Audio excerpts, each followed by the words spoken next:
अस्सलाम वालेकुम। Welcome to the Ahmad institute of computer skills. आज के लेक्चर में हम पढ़ेंगे कि जावास्क्रिप्ट क्या होती है और एचटीएमएल के अंदर हम जावास्क्रिप्ट को कैसे यूज़ कर सकते हैं। हम सबसे पहले देख लेते हैं कि जावास्क्रिप्ट क्या होती है। JavaScript make HTML page more dynamic and interactive. इससे पहले हम देख लेते हैं कि जावास्क्रिप्ट क्या होती है। What is JavaScript? JavaScript is a scripting language that enable you to create dynamically updating content, control multimedia, animation, image and pretty much everything else। अब इसका क्या मतलब हुआ? वो कहता है आपको डायनामिकली चीज़ों को कंटेंट को अपडेट करने के लिए एक स्क्रिप्टिंग लैंग्वेज होती है जावास्क्रिप्ट। इसको आप HTML के अंदर यूज करके डायनामिकली अपने कंटेंट को चेंज कर सकते हैं। अब मैं देख लेता हूं कि जावास्क्रिप्ट को मैं HTML के अंदर कैसे यूज कर सकता हूं। अब इससे पहले मैं आपको एक एग्जांपल से समझा देता हूं कि HTML, CSS और जावास्क्रिप्ट क्या होती है। हमने देखा था HTML क्या होता है, एक ढांचा होता है जिसको स्ट्रक्चर भी कहते हैं। उसके बाद अगर हम HTML के अंदर CSS को ऐड कर दें तो इस तरह से स्टाइलिंग हो जाती है। अगर हम HTML, CSS और इसके अंदर अगर हम जावास्क्रिप्ट को ऐड कर दें तो ये चीज हमारी डायनामिक हो गई। कैसे डायनामिक हो गई? अब मैं कहता हूं जैसे मेरा ये आर्म है, बाजू है। अगर मैं कोई फंक्शनैलिटी लगाना चाहता हूं कि अगर मैंने इसको मूव करवाना है, अपने इस बाजू को या टांग को या हाथ को मूव करवाना है, अपने सर को मूव करवाना है, इसके लिए मुझे क्या यूज करना पड़ेगा? जावास्क्रिप्ट।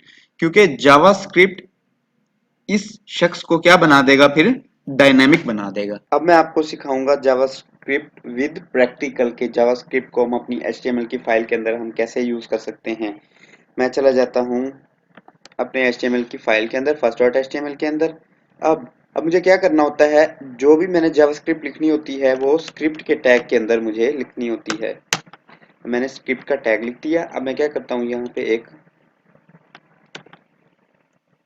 एक मैं यहाँ पे पैराग्राफ बना लेता हूँ। अब इसको आईडी दे देता हूँ, पैराग्राफ 1 से, या मैं जस्ट सिंपल पैराग्राफ से इसको मैं आईडी दे देता हूँ। अब मैं क्या क्या कहता हूँ, मैं कहता हूँ कि ना मैं इतना पैराग्राफ उठा के इसके अंदर लिखना चाहता हूँ। किस टाइम पे? रन टाइम पे।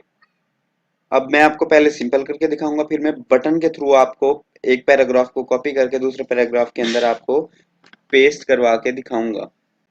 अब मैं यहाँ पे लिख देता हूँ। अच्छा, अब अगर मैं इस एलिमेंट को गेट करना चाहता हूँ तो इसको मैं किस तरह से गेट करूंगा? सबसे पहले मुझे लिखना होता है, इस एलिमेंट को गेट करने के लिए document dot gate element by ID. By name भी कर सकते हैं हम, बाय क्लास नेम भी कर सकते हैं, बाय टैग नेम भी कर सकते हैं, बाय नेम NS भी कर सकते हैं। और उसका जो रूट नोड है, सबसे जो ऊपर वाला नोड है, उसके थ्रू भी हम उसको गेट कर सकते हैं। हम क्या करते हैं, हम गेट एलिमेंट बाय आईडी करते हैं। मैं इस आईडी के थ्रू इस एलिमेंट को यहाँ पे गेट कर लिया। अब अब मुझे क्या करना है, अब मुझे इसके अंदर इस टैग का, इस आईडी का नाम लिखना है। इस टैग की आईडी का नाम लिखना है। मैंने यहाँ पे ये लिख दिया। अब मैं यहाँ पे लिख देता हूँ .html, इनर HTML। अब इसको मैं इक्वल टू कर देता हूँ। मुझे यहाँ पे क्या पेश करवाना है? London is the capital of England. अब मुझे क्या करवाना है, यहाँ पे ये चीज यहाँ पे राइट करवानी है। अब मैं देखूंगा यहाँ पे मैंने कुछ भी नहीं लिखा हुआ। तो अब डॉक्यूमेंट इसके थ्रू हम क्या करते हैं, जब मैं जाके अपना मैं फोल्डर ओपन कर लेता हूँ, यहाँ से मैं अपनी फाइल को ओपन कर लेता हूँ। जब मैंने जाके यहाँ पे देखा,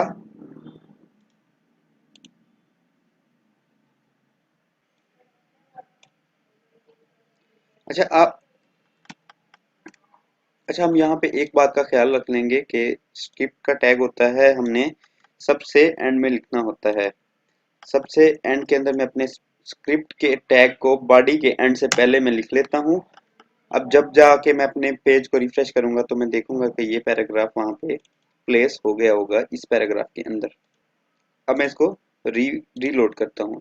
जब मैंने इसको रीलोड किया तो मुझे क्या देखने को मिला कि यहाँ पे मेरा एक पैराग्राफ, मैंने इस पैराग्राफ को यहाँ पे एम्प्टी छोड़ दिया था, बट अब मुझे ये देखने को मिला कि यहाँ पे मेरे इस पैराग्राफ के अंदर ये कंटेंट आया हुआ है। अगर मैं इसको करता हूँ कि मैं एक यहाँ पे बटन बना देता हूँ, मैं बटन पे लिख देता हूँ click me to display paragraph. मैं रिफ्रेश करता हूँ तो अब मैं कहता हूँ जब मैं इस बटन पे क्लिक करूँ तो मुझे ये पैराग्राफ शो हो, उससे पहले शो ना हो। तो अब मुझे क्या करना पड़ेगा, अब मुझे यहाँ पे इस बटन के अंदर एक इवेंट बनाना पड़ेगा। इवेंट का नाम होता है ऑन क्लिक। ऑन क्लिक मैं यहाँ कह देता हूँ ऑन क्लिक माई फंक्शन। ठीक हो गया। अब मुझे क्या करना है, स्क्रिप्ट के अंदर जाके मुझे ये फंक्शन बनाना है। यहाँ पे मैं फंक्शन बना लूंगा, फंक्शन माई फंक्शन, और ये करली ब्रेसेस, और इस टेक्स्ट को उठा के मैं क्या करूंगा, इसके अंदर पेस्ट करवा दूंगा। अब जब मैं इसको रिफ्रेश करता हूँ, रीलोड करता हूँ, तो देखिए यहाँ पे मेरे पास कोई टेक्स्ट मौजूद नहीं है। जब मैं इस पे क्लिक करूंगा तो मुझे देखने को मिला कि यहाँ पे मेरा टेक्स्ट आ गया। ठीक हो गया। और इस तरह से हम JS को अपनी HTML की फाइल के अंदर यूज कर सकते हैं। आज के लेक्चर के लिए इतना ही, मिलते हैं इंशाल्लाह अगले लेक्चर के अंदर। अपने इस चैनल को लाइक कीजिए, सब्सक्राइब कीजिए, बर वक्त मालूमात के लिए बेल आइकन को प्रेस कीजिए।